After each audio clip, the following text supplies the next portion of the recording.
감사합니다. 지난 주일에 이어서 계속해서 바울의 이 기도 제목의 두 번째 시간입니다. 바울이 이제 첫 번째 기도 제목을 골로새 교회 성도들을 위해서 할 때에 첫 번째 기도가 하나님의 마음을 제대로 좀 알아서 그 하나님의 마음을 아는 지식을 가지고 그들의 살아가는 삶의 지혜와 총명에 가득 채워지기를 기도하고 있습니다. 이 기도 제목은 굉장히 실질적인 기도 제목이죠.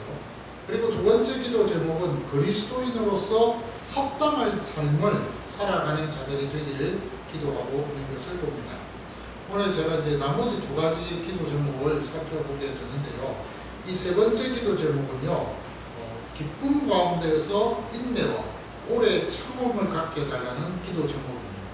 그리고 네 번째 마지막 기도 제목은요, 이 땅에서 성도의 기업의 한 부분으로 너희를 합당하게 봐달라는 그런 기도의 제목이 되겠습니다. 어쩌면 이 기도의 이 제목들을 가만히 보면 골로새 교회 성도들에게 참 필요한 제목이다, 기도의 제목이다. 그들에게 아주 적절한 기도의 제목을 바울이 지금 하고 있구나 하는 것을 우리가 좀 느끼게 되어집니다. 왜냐하면 그 당시에 이 종교홍합주의, 그리고 주변의 이단들, 그리고 신비주의, 유대교 안에 여러 가지 많은 그런 주장들, 이런 것들이 골로새 교회 성도들에게 이렇게 점점 와서 그래서 혼란을 겪게 하고 분열을 일으키게 하고 갈등을 일으키게 하는 그런 일들이 참 많았습니다. 앞서 말씀드린 대로 골로새 교회는 가정교회라고 했습니다. 다른 지역에 있는 교회들과 달리 정말 딱 가정 안에서 이루어진 소단위의 가정교회, 자그마한 교회입니다. 그런 교회 안에서 가족들끼리 분란이 일어나고 또 갈등이 일어나고 문제가 있고 참 얼마나 힘들겠습니까? 가정 안에서 가족들끼리 마음이 맞지 않고 뜻이 맞지 않고 생각이 안 맞으면요, 그것만큼 괴로운 것이 없습니다. 그런데 지금 이 골로새 교회 성도들 안에 여러 가지 많은 문제들이 지금 그렇게 일어나고 있다는 말입니다. 거기에다가 경제적으로 힘듭니다. 왜냐하면은 그 당시에 이제 지진이 일어나고 화산이 터져가지고 그래서 이 골로새 지역 전체에 또 그 골로새 지역뿐만 아니라 이 도시뿐만 아니라 그 주변에 있는 도시들이요, 먹고 사는 일에 굉장히 힘이 들었다는 사실입니다. 더더군다나 거기에다가 로마 제국이 이 예수 믿는 사람들, 그리스도인들을 박해하는 일까지 있었으니 그야말로 골로새 교회 성도들에게 있어서 이 바울의 기도는요, 참 현실적이고 그리고 굉장히 필요한 기도의 제목이 아니었던가 하는 그런 생각을 해보게 되어집니다. 어쨌든 이런 기도의 두 가지 제목을 가지고 오늘 이제 제가 좀 여러분들과 생각을 해보겠는데요. 오늘 첫 번째 기도 제목과 두 번째 기도 제목에 이어서 11절에 나오는 세 번째 기도 제목, 기쁨 가운데에서 인내와 오래 참음을 갖게 해달라는 이 기도 제목. 오늘 11절에 이 본문에 보면 그의 영광의 힘을 따라 모든 능력으로 능하게 하시며 기쁨으로 모든 견딤과 오래 참음에 이르게 하시고라는 말씀입니다. 원문을 그대로 좀 번역하게 되면 그의 영광의 권능에 따라 모든 능력 안에서 기쁨과 함께 모든 인내와 오래 참음으로 강건하게 되어지며 라고 하는 그러한 말로 번역이 되어집니다. 이 문장에서 여러분 가장 핵심되는 단어가 두 단어입니다. 하나는 인내라는 단어입니다. 견딤, 인내. 그 다음 두 번째는 오래 참음이라는 두 단어입니다. 얼핏 보면 우리 한글말로 인내가 뭘까요? 오래 참는 겁니다. 그렇죠? 오래 참음이 뭘까요? 인내입니다. 어쨌든 이 두 단어가 똑같은 의미의 단어입니다. 그럼에도 불구하고 이 두 단어가 사실은요, 그 의미와 대상의 성질이 다르다는 것입니다. 여기 나오는 인내, 이 견딤이라는 이 단어는요, 무거운 짐이나 압력 아래에서 머물러 있다는 그런 원뜻이 있습니다. 다른 말로 이야기하면 외부의 어떤 환경이나 고난이나 장애물이나 이런 것들이 있을 때 그것을 회피하거나 포기하지 않고 그 자리를 지킨다는 그런 의미가 바로 이 견딤, 인내라는 이 단어입니다. 그래서 이 경우에는 정말로 그 상황의 어떤 상황적인 환경의 인내를 이야기합니다. 외부에서 나에게 다가오고 내가 부딪히는 그런 상황 속에서 도저히 견딜 수 없는 그 상황. 그런데 그것을 포기하지 않고 견뎌내는 그 시련에 불하지 않고 견뎌내는 그 단어가 바로 이 인내라는 이 단어에서 포함되어져 있다는 그런 말입니다. 근데 이에 관해서 오래 참음이라고 했을 때 이 단어는요, 이것은 인간관계 속에서 이루어지는 인내입니다. 사람들이 나를 무리하게 굴고 또 해를 끼치고 그럴 때에 진짜 참기 힘들잖아요. 화가 나잖아요. 그런데 그것을 참아라는 것입니다. 분노하지 말라는 거죠. 그것을 오래 참아라는 것이죠. 그래서 보복하지 않고 완용하라는 것입니다. 요즘은 묻지마 그런 폭행이나 묻지마 살인들이 많잖아요. 그런데 그 묻지마 폭행이나 살인들이 왜 일어나죠? 그것은요, 자기 속에 있는 그 분, 화를 조절하지 못한 그 조절 장애가 있기 때문에, 그렇기 때문에 보복하고 화를 내고 묻지마 살인도 하고 폭행도 한다는 것이죠. 그러니까 얼마나 무서운 사람입니까? 그런데요, 그런 가운데 있는 이 당시의 골로새 교회 이 시대에도 마찬가지예요. 오래 참음이라는 이 단어에 대해서 지금 설명을 하기를 너희들이 관용하고 너희들이 또한 보복하지 않았으면 좋겠다. 그 기도의 제목을 지금 바울은 제시를 하고 있다는 말입니다. 이 두 단어를 통해서 골로새 교회 성도들이 지금 처해 있는 이 환경들이 어떻다 하는 것을 우리는요, 추측을 해볼 수가 있습니다. 환경적으로 굉장히 힘들다는, 앞서 말씀드린 너무너무 지쳐있다는 겁니다. 그리고 무엇보다도 그 환경 속에서 어렵고 힘든 거는, 그거는 뭐 일단은 둘째 치더라도 인간관계에 있어서 정말 도저히 참기 힘든 그런 과정 속에서, 고통 속에서 지금 지내고 있다는 그런 말입니다. 그런데 바울이 하는 말이 뭐라고 이야기하느냐, 이렇게 이야기합니다. 기도 제목을 가지고 이야기할 때 너희들이 인내하고 오래 참는 것, 그것까지 다 좋다. 이 두 가지를 위해서 내가 기도하는데 어떻게 기도하느냐? 기쁨과 함께 이 두 가지 항목이 가져지기를 기도한다.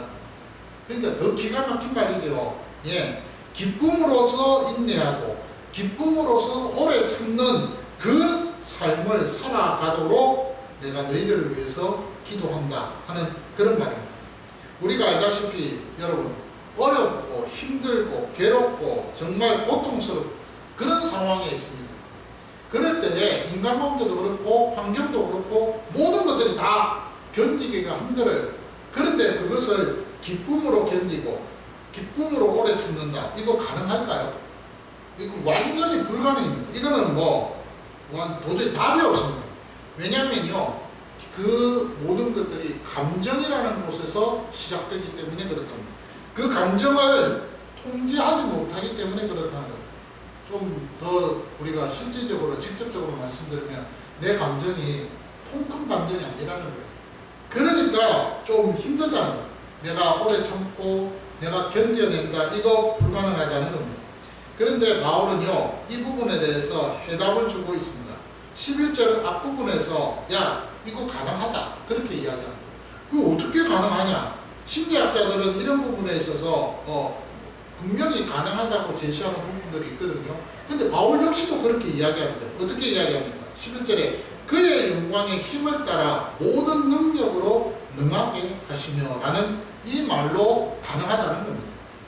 인내와 오래 참음에 있어서 기쁨과 함께 이 모든 것들을 할 수 있는 것은 그의 영광의 힘으로, 권능으로 가능하다, 이렇게 이제 이야기하는 거죠.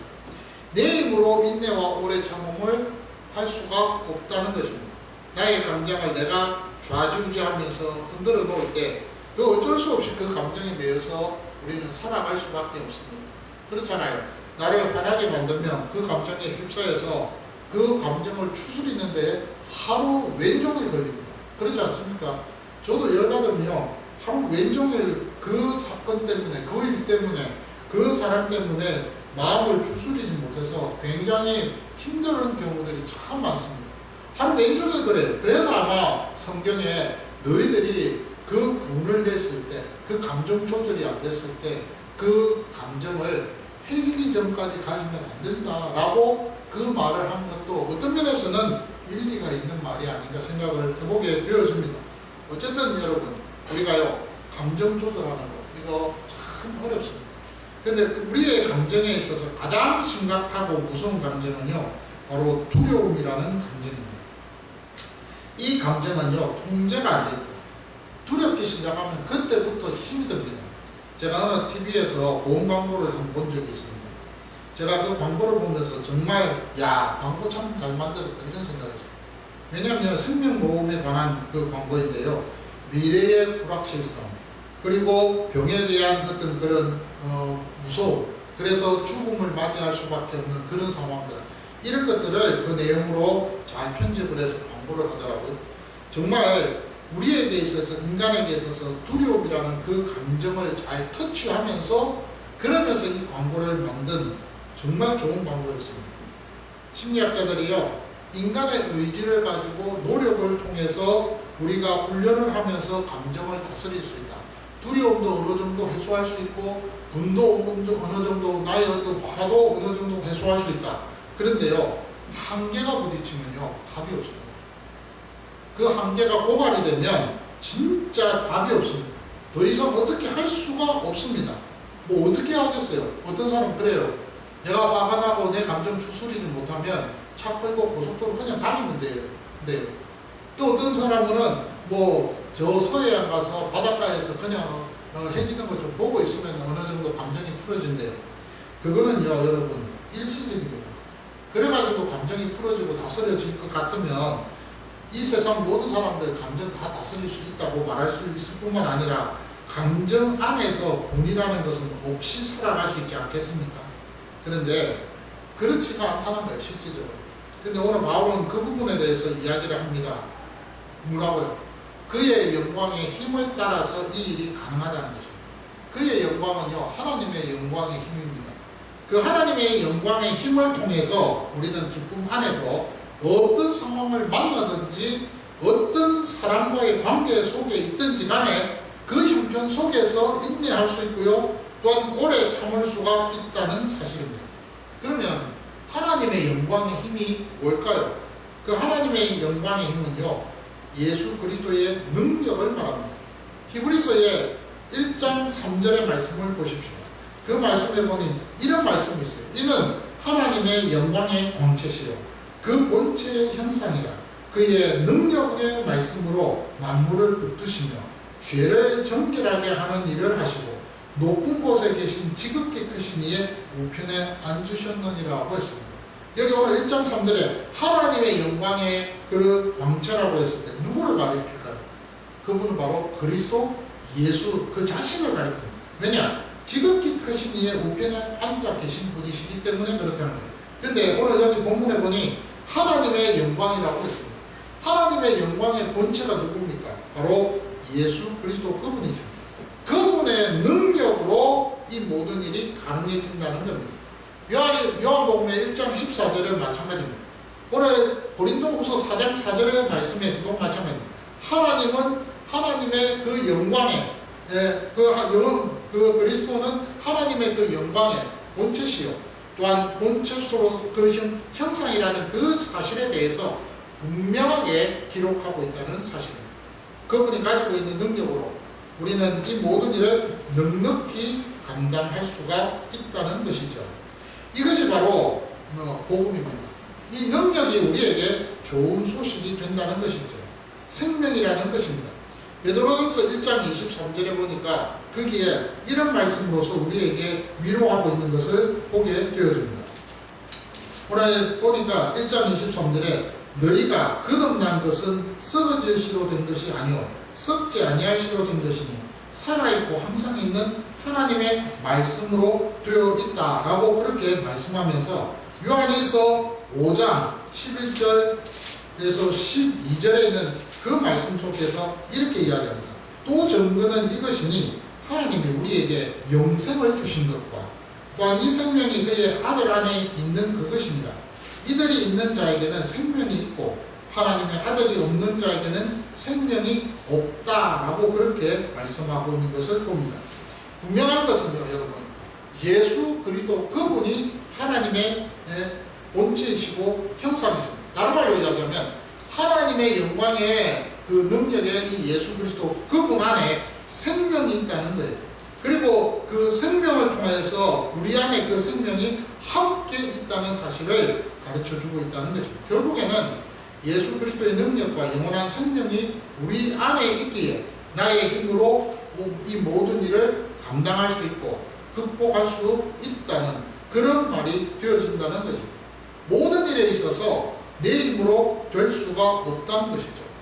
골로새 교회를 위해서 바울이 이렇게 세 번째 기도 제목을 가지고 이 기도를 했을 때 분명한 것은 바로 그리스도 예수 그분이 영으로 우리 안에 계시고 그 영으로 계신 그분께서 우리에게 생명으로 계시면서 우리에게 능력, 힘을 주시고 그 영원한 생명이 내 안에 있기에 또한 그분이 그 능력을 통하여서 모든 상황 속에서 인간관계 속에서 우리가 그 모든 일들을 넉넉하게 감당할 수 있도록 견딜 수 있도록 참을 수 있도록 그렇게 우리를 만들어 주셨다 하는 그런 말입니다.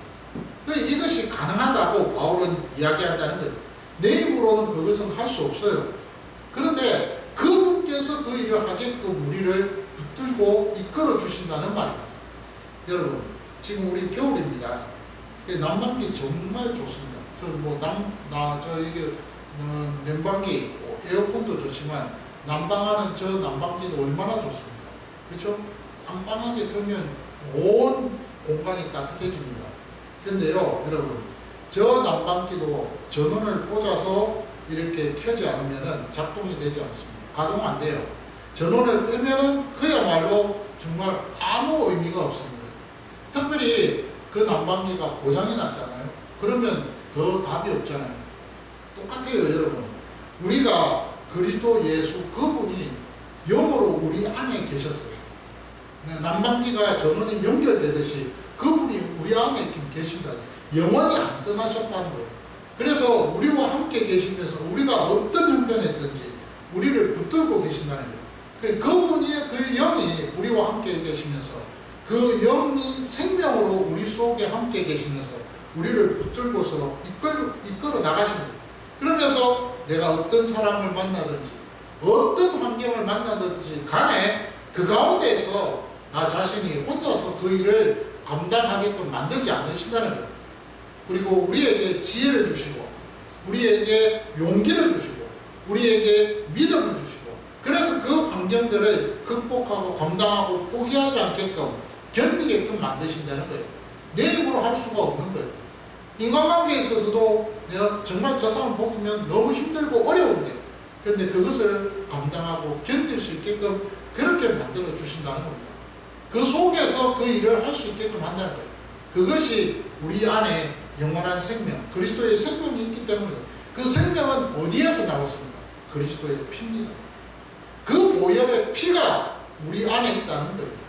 그 보혈의 피로 우리가 죄 속죄함을 받았다는 거예요. 그 사실을 우리가 알고 믿고 있기에 그것이 우리에게 힘이 된다는 사실입니다. 그래서 오늘 바울은요, 이 부분에 대해서 분명하게 기도의 제목으로 제시를 합니다. 그 다음에 계속해서 12절에서 바울은 골로새 교회 성도들에 위해서 이제 마지막 네 번째 기도를 하는데요. 그 제목이 뭐냐면 빛 안에서 성도의 기업의 한 부분으로 너희를 합당하게 해달라는 기도입니다. 이 기도 제목은요, 진짜 굉장한 기도의 제목입니다. 엄청난 거예요. 우주적인 그런 기도의 제목입니다. 이거 굉장한, 우리 입장에서 보면은요, 우리 골로새 교회 그 기도 제목이 우리 입장에서 보면 이런 거예요. 저 사람들을, 그러니까 나를 불신자들 앞에서 성도로서 합당하게 살아가는 그 삶으로서 우리 나를 그리스도인으로서 하나님 나를 세워주시고 인정해 주십시오. 이 말입니다. 그렇게 기도 제목을 가지고 바울이 기도하고 있다는 사실입니다. 여기 오늘 성도의 기업이라는 단어를 쓰고 있습니다. 이 성도의 기업이라는 이 단어는요, 썩지 않는 영원한 생명을 이야기합니다. 그 영광을 이야기합니다. 오늘 디도서 3장 7절하고 로마서 8장 17절에 보면 그 내용의 말씀을 정확하게 우리가 이해할 수가 있습니다. 성도의 기업은요, 우리는 단순히 천국, 하나님 나라, 이 정도에서만 끝납니다. 그뿐만 아니라 소망 가운데에서도 이 성도의 기업은요, 영광 가운데 한 부분으로서 생명 그 자체를 이야기합니다. 예수 그리스도 그분이 나의 기업이 되셨다는 거예요. 그분이 나의 기업이 되셔서 나와 나를 통하여서 당신께서 하나님의 나라를 세워나가는 그 일에 우리를 사용하신다는 거예요. 그래서 오늘 여기 본문에 나오는 골로새서 1장에 있는 이 12절에 있는 이 말씀이요, 바로 그런 의미입니다. 성도의 기업의 한 부분이 되게 하셨다. 다른 말로 이야기하면은 너희들이 하나님의 자녀로서 그리스도 예수 안에서 너희들이 한 지체로서 한 부분이 되게끔 합당한 자로서 내가 너희들을 인정받게끔 내가 그렇게 기도하고 있다, 이 말입니다. 그러니까 이 기도가요, 어떤 면에서는 골로새 교회 성도들에게 굉장히 위로가 되는 그런 내용의 말씀입니다. 왠지 아세요? 자, 여러분 보세요. 앞서 제가 말씀드린 대로 골로새 교회는요, 바울이 세운 교회가 아니에요. 제가 매 시간마다 말씀드렸잖아요. 골로새 교회는 바울이 직접 세운 교회가 아니에요. 고린도 교회처럼 바울이 세우고, 갈라디아 지역을 돌아다니면서 갈라디아 교회 가정교회를 세우고, 뭐 데살로니가 지역을 돌아다니면서 바울이 세운 그런 교회가 아닙니다. 이 교회는요, 아기쁘라는 사람이 세운, 에바브로라는 사람이 세운 교회입니다. 그러니까 이 에바브로라는 이 사람은요, 바울의 제자로서 바울에게 배운 사람이에요. 그러니까 바울이 직접 세운 교회가 아니에요. 근데 이 에바브라라는 이 사람의 신실한 이 일꾼을 통해서 세움을 받았을 때 이 골로새 교회 성도들은요, 언제나 마음 한구석에, 야, 내가 제대로 배운 거야? 내가 제대로 알고 있는 거야? 항상 뭔가 좀 느낌이 있어요. 그런데다가 바울이 세운 교회 사람들은요, 자부심이 있습니다. 은연중에. 그래도 명색이 있지. 바울이 우리 교회를 세웠는데 내가 바울을 통해서 직접 사사를 받고 교육을 받고 제자로서 내가 훈련을 받았는데 얼마나, 여러분 그런 거 있잖아요. 예, 뭐 지금으로 말하면 그거예요. 그래도 명색이 나는 사랑의 교회에서 제자 훈련을 받아가지고 그래서 내가 한 목사님을 통해서 이렇게 키움을 받았다. 예, 옥하는 목사님입니까? 사랑의 교회. 예, 옥하는 목사님을 통해서 키움을 받았는데, 예, 옥하는 목사님 당시에 있었던 제자 훈련 받았던 성도들은요, 얼마나 명예스럽겠습니까? 그렇잖아요. 옥 목사님을 통해서 제가 어느 부교육자로 있을 때, 제가 재밌는 예를 하나 들게요. 부교육자로 있을 때 제자 훈련을 반을 맡았는데, 그때 담임 목사님과 우리 부목사들이 같이 이제 제자 훈련을 합니다. 그런데요, 반을 나누는데 한 10개 반을 나눴거든요. 부목사가 한 10분 정도 되니까 10개 반을 나눴는데 거기에 담임 목사는 포함되어 있어요. 너도 나도 그 제자 훈련반에 어디로 가려고 하겠어요? 담임 목사님 반으로 가려고 해요. 그래서 할 수 없이 어떻게 했을까요? 제비뽑기를 했어요. 그렇게 해서 담임 목사님 반에 걸린 그분들은요, 그야말로 어깨 힘들어가는 거예요. 근데 부목사님, 특히 저 같은 경우는 이제 뭐 부목사가 아닌 그 당시에 강도사예요. 강도사로서 제가 제일 고참이다 보니까 제자훈련 한 반을 맡았어요. 그러니까 저한테 오는 분들은 별로 그렇게 힘을 못 써요. 예, 어깨가 축 처져 있어요. 참 어이가 없는 그런 광경을 제가 부교육자 시절 때 한번 경험을 해봤습니다. 예, 권사님들도 그러고 집사님들도 노골적으로 그래요. 담임 목사님한테 갔으면 좋겠대요.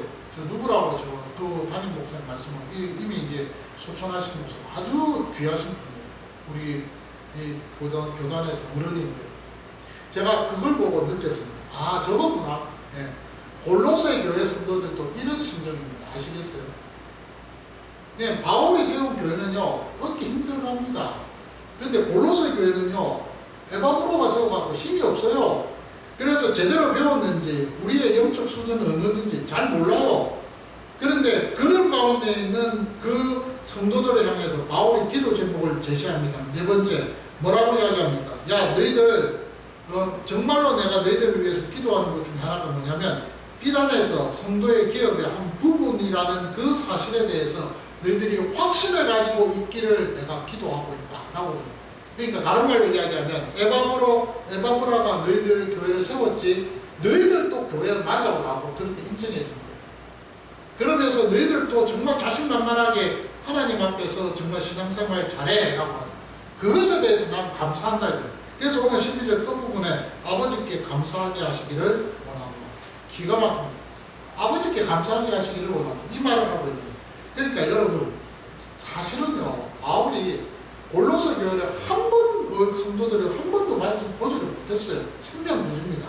그런데 마지막 기도 제목은 그만큼 사역자로서 일꾼으로서 하나님의 사람으로서 또한 스승으로서 영적 아버지로서 그 자녀를 생각하는 마음으로 이런 기도 제목을 하고 있다는 거예요.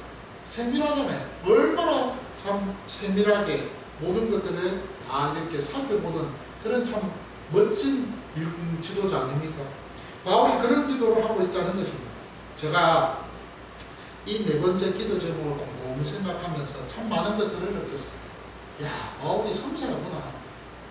굉장히 섬세하구나. 어떻게 이런 기도 제목을 할 수 있을까? 바울에게 있어서요, 여러분, 정말 이 기도는요, 어마어마한 골로새 교회에게 큰 위로가 되는 기도입니다. 정말 힘이 되는 기도입니다. 야, 성도의 기업의 한 부분이라는 그 확신을 그들에게 갖게끔 만드는 기도랍니다. 미국에 1980년 후반에 실제로 일어난 일입니다. 이 무슨 이야기냐면 아주 비참한 현실에 살던 한 여성이 정말 큰 기업의 상속자가 되는 실제적인 이야기인데요. 그 주인공이 누구냐면 데브라인 가우드라는 여자입니다. 이 여자는요 식당에 직원으로 일을 했습니다. 그런데 참 하루 왼쪽에 일할 때 가만히 보면 참 열정적으로 열심히 일할 뿐만 아니라 그리고 한 사람 한 사람을 대하는 그 서비스가 진심으로 대하는 거예요.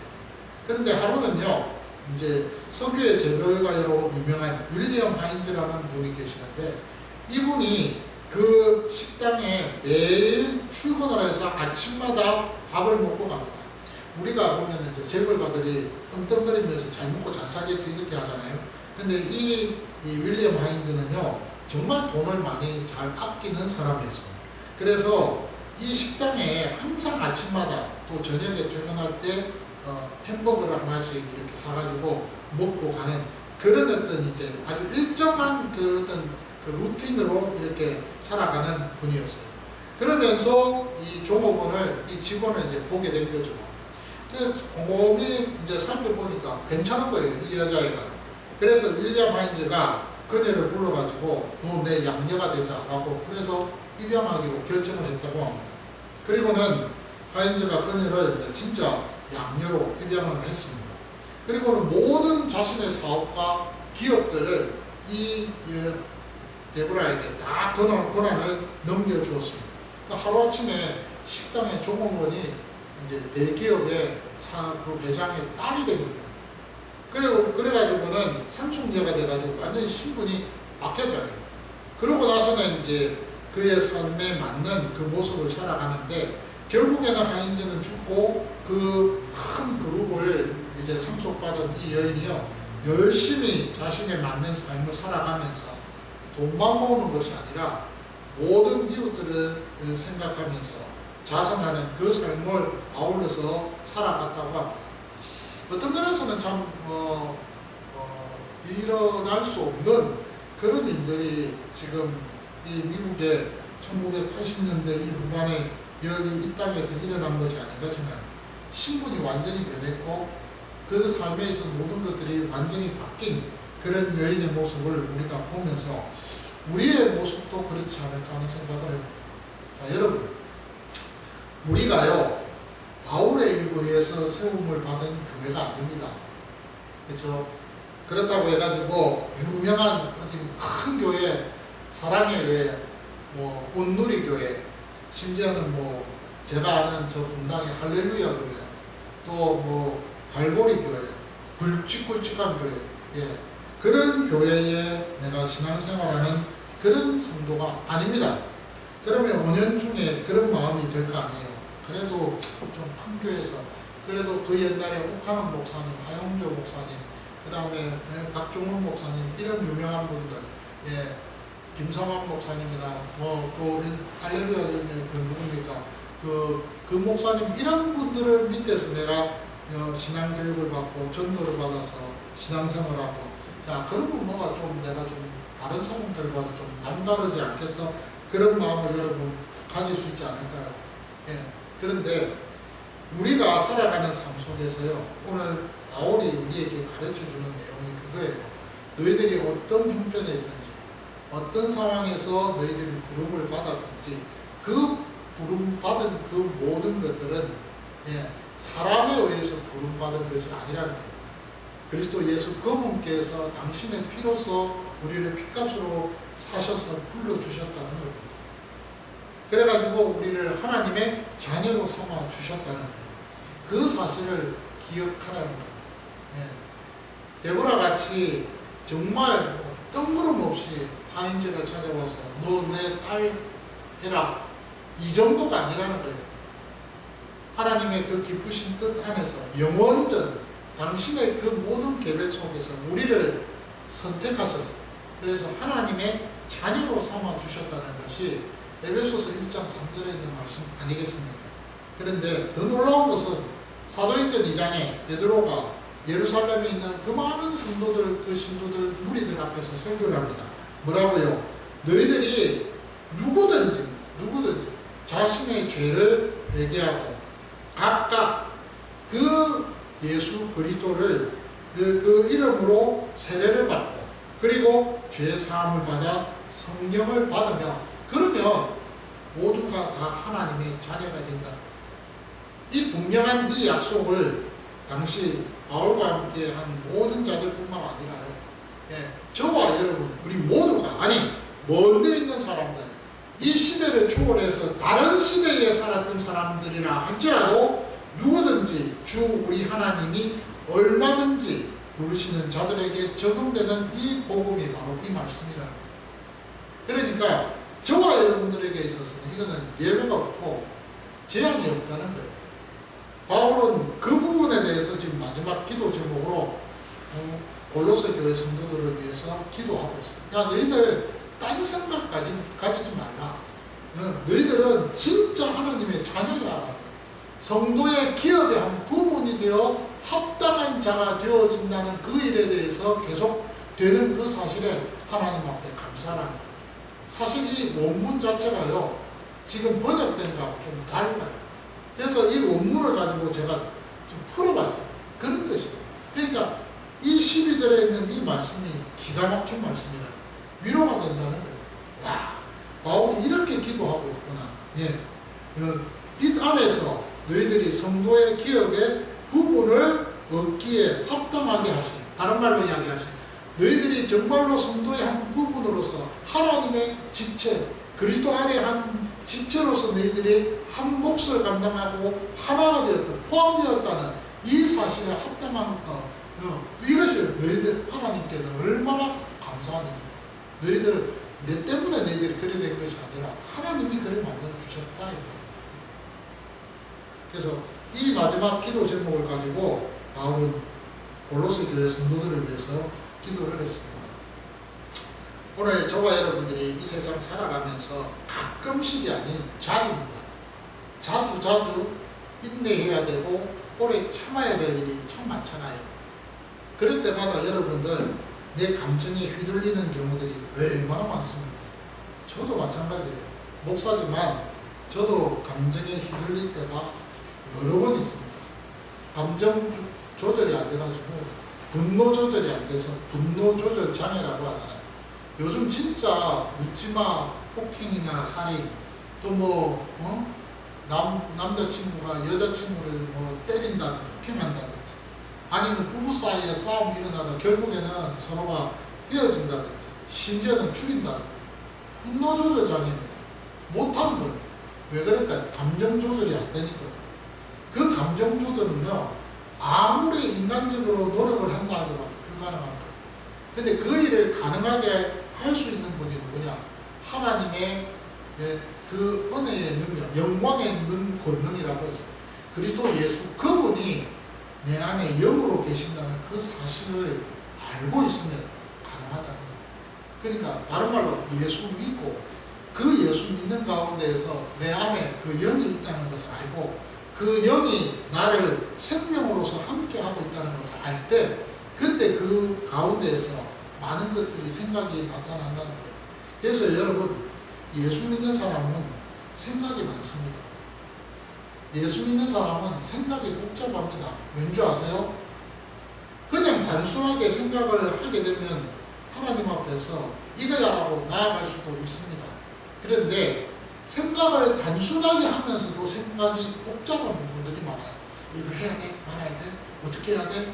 라고 나 자신과 싸우는, 갈등하는 그런 생각들이 많아지기 때문에 그렇기 때문에 복잡하다. 단순하지만 복잡해요. 이 이중적인 양면성을 갖고 그렇게 평생을 그렇게 내 안에서 찢고 뽑고 갈등하고 서로 이렇게 싸우다 보면 주님을 맞이하는 그날이 온다 이 말이에요. 그때 주님께서 야 너 참 애썼다라고 칭찬했을 때 그때가 하나님이 정말 기뻐하시는 칭찬받는 우리의 삶이 되지 않느냐. 근데 거기에서 끝나지 않았어요. 그러면서 우리가 신앙생활을 하면서 그러잖아요. 오늘 본문이 그래요. 야, 너 온누리 교회 안 다니잖아. 사랑의 교회 안 다니잖아. 너 충만한 교회 다니잖아. 교회도 뭐 자꾸 그 목사님도 그렇게 이름 있는 목사님도 아닌데 뭐. 근데 그래도 거기에서 예수 믿으면서 신앙생활 하는데 제대로 할 수 있나? 야, 뭐 그렇게까지 할 수 있냐? 라고 했을 때 여러분 아니더라는 것이죠. 사도행전 2장에 있는 말씀대로 누구든지 자신의 죄를 회개하고 예수 그리스도를 믿고 그 이름으로 세례를 받고 그리고 죄사함을 받고 하나님의 영을 선물로 받은 누구든지 시대를 초월하고 거리를 초월해서 모든 사람들은 이 복음에 다 합당한 자가 될 수 있다는 거예요. 예, 사람에 의해서 좌지우지된다는 것이 아니라는 거죠. 아니라는 거예요. 그러니까 그 골로새 교회 성도들에게 마지막 완전 쐐기를 받는 거예요. 야, 너 에바브라에 의해서 교회가 세워졌다고 그럴 때 의기소침한 천만의 말씀. 예, 바울의 정통성은 없다. 이거예요. 바울에게 세워졌다고 정통성이 있다. 천만의 말씀. 오직 예수 그리스도 그분의 피와 그분의 생명과 그분의 영을 통해서만 가능하다. 이 말씀을 지금 바울은 강하게 하고 있다. 오늘 이 말씀 여러분들이 좀 위로가 됐으면 좋겠어요. 그리고 삶을 살아가는 하나의 방법의 해결책이 되었으면 좋겠어요. 이것이 여러분들에게 정말로 힘이 되었으면 좋겠어요. 그래서 한 주간을 이 말씀을 붙들고 승리하시고요. 무엇보다도 그 승리 속에서 천국을 소망하십시오. 요즘 그러더라고요. 천국 이야기를 안 하면 안 된대요. 근데 천국 이야기를 전 하잖아요. 하나님 나라에 대해서. 근데 한 단계 더 나가서 지옥 이야기도 해야 된대요. 근데 저는 그래요. 지옥 이야기를 안 한다고 해서 지옥이 없는 건 아니잖아요. 하나님의 나라 천국이 있습니다. 그러면 반대로 뭐도 있다는 거예요. 지옥도 있다는 거죠. 우리가 지옥은 가지 않습니다. 그러니까 가지 않는 그 지옥에 대해서 굳이 언급할 이유는 없다고 저는 생각해요. 그러나 분명한 것은 전도를 하는 가운데서 한 영혼을 만날 때는 저 영혼이 지옥 가지 않게 해달라고 기도하면서 복음을 전하는 우리의 입술을 열게 해달라고 하나님 앞에 기도하는 것은 필요하다는 거죠. 그래서 오늘 이 말씀을 좀 우리가 생각하면서 매 순간순간마다 주와 함께 우리가 살아가는 우리 모두가 되시길 주의 이름으로 축원드립니다. 감사합니다.